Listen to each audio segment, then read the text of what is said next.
As I said earlier, we had liberalization, privatization and globalization coming in 1991. Okay. The factors were India's experience with economic planning has delivered mixed results, which means it was India's economic growth was not as tremendous as we expected. In 1991, the economy faced a serious foreign exchange crisis. Okay, I will highlight this. Foreign exchange crisis, high government deficit and rising trend of prices despite bumper crops. Okay, this we will have to highlight. Okay, I will explain it to you. What it means is, we had up till 1991 we did have bumper crops. What bumper crops means is, see, whenever you have a large amount of output from the agricultural sector which is above your expectations, it is called as bumper crops. Whatever we need, we have that much of crops, but something we have in excess, okay, we can export it to other countries, it is called as bumper crops. Okay. But in 1991 what problem we had is, we faced serious foreign exchange crisis. What is foreign exchange now? We have, each country has something called as imports and exports. Fine. Imports is the goods that we bring from the other countries to our country, and the exports are the goods which are excess in our country that can be sent to other countries or outside countries, then in turn they will pay us money. Here we bring in goods from other countries and pay them the amount of money, and in exports we give them goods and they pay us money. Okay. So this is the basic definition of imports and exports. But here what happened is, in foreign exchange crisis we could import the goods from other countries, but our exports were so low that we had a dollar crisis, which means that whenever we pay to the outside country in exchange of goods, we have to pay it in terms of a standard monetary value, and the standard monetary value is dollar in this case. In imports and exports, the standard monetary value is dollars. But despite having bumper crops, despite selling these bumper crops to other countries, we did not have dollars to give for the imports, and hence we had a foreign exchange crisis. Government deficit means that we did not have the dollars to pay back, right, and a rising trend of prices. Okay. These were all the effect of foreign exchange crisis or the dollar crisis. Okay. So we could import, but we could not pay the money to the people outside of India. Okay. From which countries we had imported these goods, we could not pay them back. So this is called as foreign exchange crisis or a dollar crisis. Okay. And hence, to bring a solution to all these problems, in 1991 P.V. Narasimha Rao as well as Manmohan Singh brought in LPG. Okay, which is liberalization, privatization and globalization. To sum up this, the reason to bring in LPG is just to open up the Indian economy to the outside world. Okay. Whenever you open up an economy, people from different parts of the world come and do business there, which will help you increase the economy or grow the economy of your country. Okay. So in short, LPG was brought in to open up the economy, in very, very basic terms, open up the economy of India to the outside world. Now we will go ahead with features of LPG. Yeah, okay.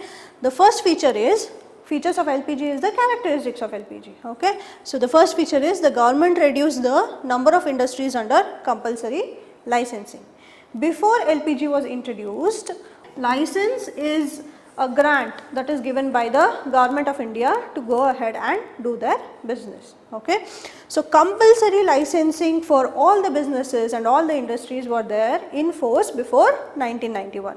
But during LPG, what they did is, the government reduced the number of industries under compulsory licensing, okay, which means that the number of businesses that could do business, or the number of industries that could do business freely, was greatly increased. Okay. Now the government controlled the number of industries is very, very less. The next point we have is many of the industries reserved for the public sector under the earlier policy, which means that many of the industries, the number of industries that were reserved under public sector were more in the earlier times, that is before 1991. Now they were de-reserved. De-reserved. Tell me, what is reservation? Whenever you reserve a table in a hotel, you are the only person who is going to sit on that table and have their food on that particular day. This is the meaning of reservation. Okay. Now, de-reservation means whenever there is an industry which is de-reserved, it is now not under public sector, it is now under private sector. Okay.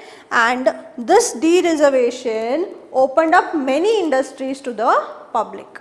Okay. Earlier, before de-reservation, they were reserved, these industries were reserved to be operated only under the government. After de-reservation, these industries were opened up to the people, which means that they could have the ownership of the organization, they could have the ownership of the business and then go ahead with the profit making process. Now, the role of the public sector was limited only to 4 industries of strategic importance. Okay. Strategic importance means like it can be military, it can be petroleum, it can be producing drugs. These were only under the control of the public sector. Okay. But all the other industries were privatized, that is de-reserved. So, in features of the LPG, the third point is disinvestment was carried out in case of many public sector industrial enterprises. Now, we have a new word here, which is disinvestment. Now, what is disinvestment? What is investment? Investment is you give some money or some capital to a business, okay, and they give back a portion of their profit to you in return for the money that you provided, which is called as investment. Now, what is disinvestment? See, earlier many of the industries were under the control of the government. Okay. Consider this is one such business which is 100% controlled by the government. Okay. Now, so this is the public sector because it is owned by the government, it is a public sector industry. Now, in disinvestment, what the government does is it starts giving the ownership of this organization to the people slowly, okay, year by year. Okay. So, the first year it will give 10% of the ownership of this organization to the people, plus next year again it will give 10% of its ownership to the people, next year again 10%. Okay. So, this is called as strategic disinvestment of a organization. Okay. And this goes on up till the ownership of the people is 100%. Okay. So, this is called as disinvestment, and this disinvestment happens by giving the shares of this particular organization to the people. Each year the government lessens its ownership of that particular business. Okay. And when people buy this share, they become partial owners of this organization, and like this slowly disinvestment of this business happens, wherein the ownership of this organization is transferred from the government to the private sector. Understood? So, this is one of the feature of LPG. Next we have policy towards foreign capital was liberalized. What is liberalized now? What is liberal? When somebody is liberal, it means that they have a little bit of authority to do as they please. Okay? Which means in other words, it can also mean that they have freedom. Okay. So, policy towards foreign capital was liberalized, which means the people from the other countries could provide capital to the industries. Okay. Capital is nothing but money. Okay. The share of foreign equity participation was increased, and in many activities 100% of foreign direct investment or FDI was permitted. Earlier, whenever a foreigner or the foreign country wanted to make some contribution in terms of capital, it was very restricted by the government of India. But after LPG, they allowed 100% of foreign direct investment into the business. Okay. So, these are some of the features. Next, there are few more features, which is automatic permission was now granted for technology agreements with foreign companies. Okay. You have an organization, and whenever you have an organization here, and whenever you have a partnership with another organization from a foreign country, then you gain automatic permission to run this business in India. Okay, this is a business in India, this is a business in a foreign country. But when you have a tie-up or a partnership with this business, then you are accessible to automatic permission by the government of India to run that business. Understood? The next one is Foreign Investment Promotion Board was set up to promote and channelize foreign investment in India. Okay, it was in short called as FIPB. Okay, Foreign Investment Promotion Board was a board that was set up by the government of India to help these businesses to improve, okay, by bringing in money from the foreign countries, okay, and to promote and channelize the foreign investment in India. Promotion is they used to go to the other countries. This the people who work for FIPB would go to other countries and they would promote the Indian economy. Okay, they would tell, "Ki we have these kind of businesses and we are open to your investment," and etc. And those people would invest in the business of India. So this was actually created to promote and channelize the foreign investment in India. Okay, now we will go ahead with liberalization. Okay, as I have told you earlier, liberalization means giving freedom to something or somebody. Okay, hence during liberalization process, what Indian government did is it gave freedom to Indian businesses to operate. Okay, so liberalizing the Indian business and industry from all unnecessary controls, all these controls of having a large number of licenses and getting permissions from all different sectors of government, those were all unnecessary controls and those were removed, and restriction was done by the following measures. So the first measure was abolishing the licensing requirement in most of the industries. Abolishing the licensing requirement was one of the most important measures taken by the Indian government. Okay, so this increased the number of businesses that came into effect. Okay, so first one was abolishing licensing requirement in most of the industries, not all industries, most of the industries. Okay, then no restriction on expansion of business. Earlier, whenever you wanted to expand the business or grow your business in your country as well as in any other country, you had to take permission from the government of India. But now, under liberalization, no restrictions on expansion of business were placed. And the third one is freedom in fixing the prices of the goods and services. Okay, earlier to 1991, whenever you had to fix a price for your commodity or your service, it had to be approved by the government of India. But after 1991, after liberalization, you did not have any such restrictions. Okay, so you had the freedom to fix the prices of goods and services in your business according to your wish. Next one is simplifying procedure for imports and exports. So one of the major important thing or important reason why the foreign companies were reluctant to come to India and do business was they had very complex procedures for both imports as well as exports. But now after 1991, after liberalization, they had simplified the procedure for imports and export, which encouraged the foreign companies to come and do their business in India. Next one is making it easier to attract foreign capital and technology to India. Due to all these above different factors or different measures which were taken in liberalization, this came into effect. It attracted foreign capital into India. Next one is reduction in tax rates and lifting unnecessary controls. This we have seen earlier, lifting unnecessary controls. But reduction in tax rates is one of a major plus for any business to survive and grow. If you have huge taxes, then the money that you give or pay back to the government is also very, very huge, which in turn will reduce the profit. But here, reduction in tax rates directly help the businesses to make more profit.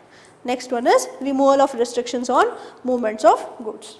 Movement of goods is transportation of goods from one place to another place. But earlier to 1991, there was a lot of restrictions. Okay, restriction is restricting something. Okay, so not letting it move is called as restriction. So before 1991, there were a lot of restrictions on movement of goods, but after 1991, those were all removed. Hence, the goods could be taken freely from one place to another place. Okay, so these were the features of liberalization. Okay, now let us go to privatization.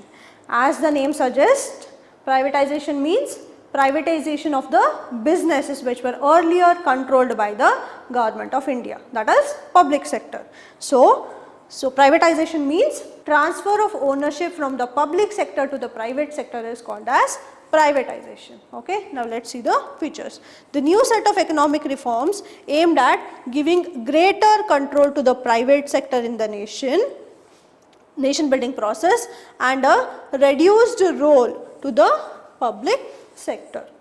Okay, which means that they had a reduced role, which means the role of the Indian government in these businesses were reduced, and it aimed at giving greater role to the private sector in the nation building process. Nation building process is nothing but economic growth.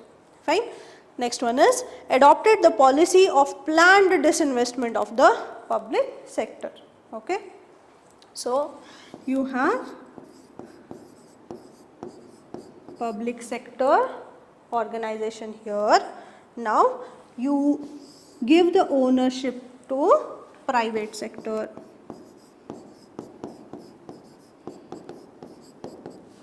Okay, ownership of this public sector is gradually transferred to the private sector, which is called as privatization.